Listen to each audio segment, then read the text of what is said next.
third gear. Pulls really good. Oh yeah.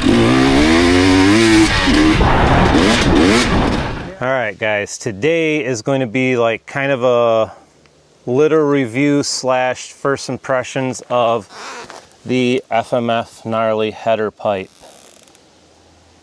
Now, the reason why I'm finally switching out for my stock pipe, which is right here.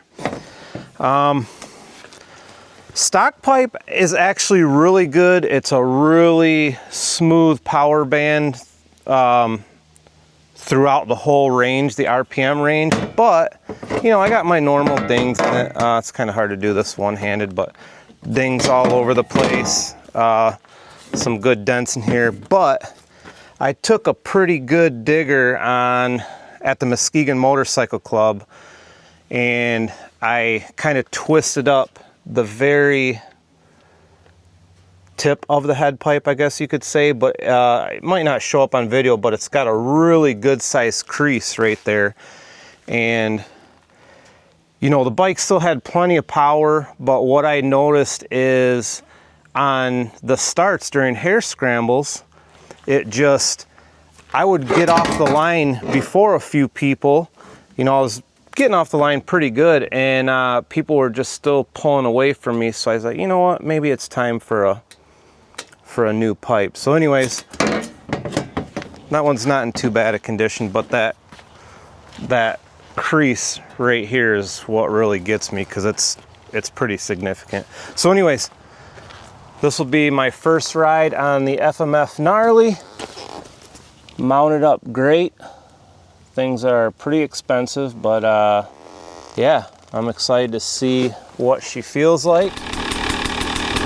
Well, she sounds nice and crispy, like you would expect.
Okay, so what I'm noticing right away is, I guess the tighter the single track you're on, obviously the better this pipe's gonna shine. Yep. This thing pulls so hard off the bottom and especially the mid, but it definitely signs off really quick. Like compared to the stock pipe, there's no over rev. Like it signs off real early. I'll have to let you ride this. Which way are we going? I usually go that way, but... Okay.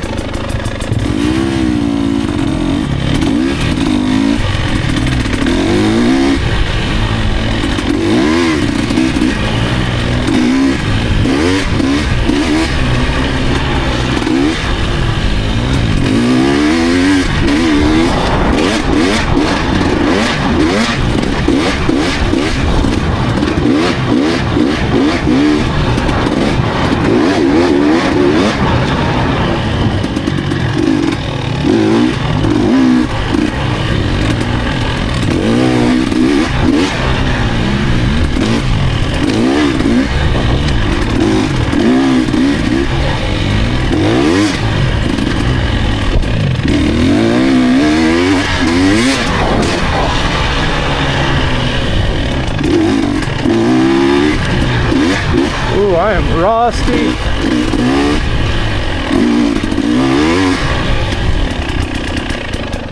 Uh-oh.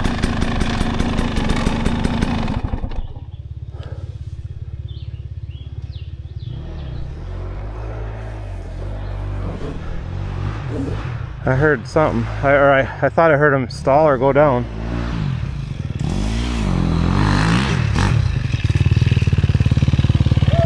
Stall? Yeah, biffed it pretty good. Oh, you biffed it? Yeah. Oh, I thought you stalled. I I am so uncoordinated. I'm gonna stop a lot. I'll just, You're good. whatever. You all right? Yeah. It was just a little dusty in that curve, and it's a little loose too, and my front end just. Dude, we need rain so bad. Oh, so bad. It's so bad.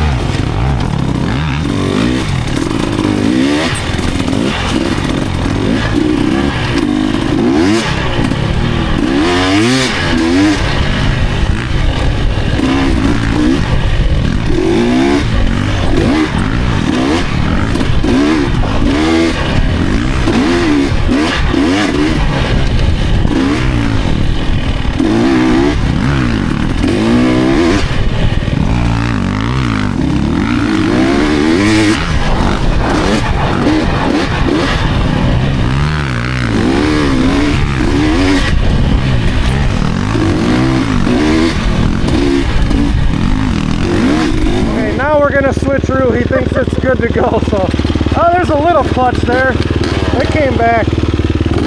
I'm gonna go really slow though. I don't want to wad up his bike.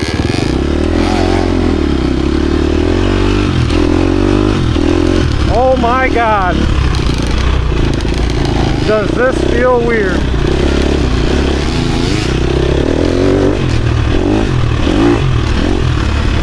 That's third gear.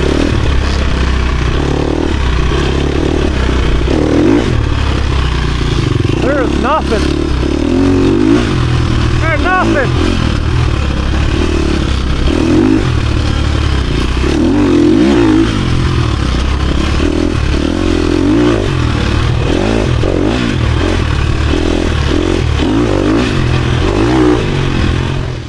All right, boys and girls. So we just got back, and the verdict is, I like that pipe. I like that gnarly a lot. Although I will say, if you don't need to buy a new pipe, like that OEM pipe is actually really good. I think it's a little more broad all through the RPMs, where this gnarly definitely is like instant out of the hole and definitely to mid-range. But what I noticed is, once you get into the power band in third gear, you got to upshift right away to fourth because it signs off really quick. But it's magical up to that point. So, yeah, but I mean, obviously we know what the gnarly is intended for. That's kind of what it's intended for, is on the bottom and in the mid, and it definitely does that. So, yeah, my opinion would be keep the stock pipe as long as it's not dinged up and robbing you of power. And if you do, the gnarly is a great pipe. I almost got the fatty, but two of the friends recommended that I get the gnarly because they said, you kind of ride a little, not that I necessarily ride slow, but like, especially later in the hare scrambles, what would you say? I'm kind of just lugging, so there you go. The gnarly is a little bit better of a pipe for that, but man, that's a nice pipe. And I still haven't laid it down yet, so that's to come. But yeah, anyways, definitely worth the upgrade if you have to. Like I just said, if your OEM pipe's good, I won't even bother. So, all right, hope this helps somebody.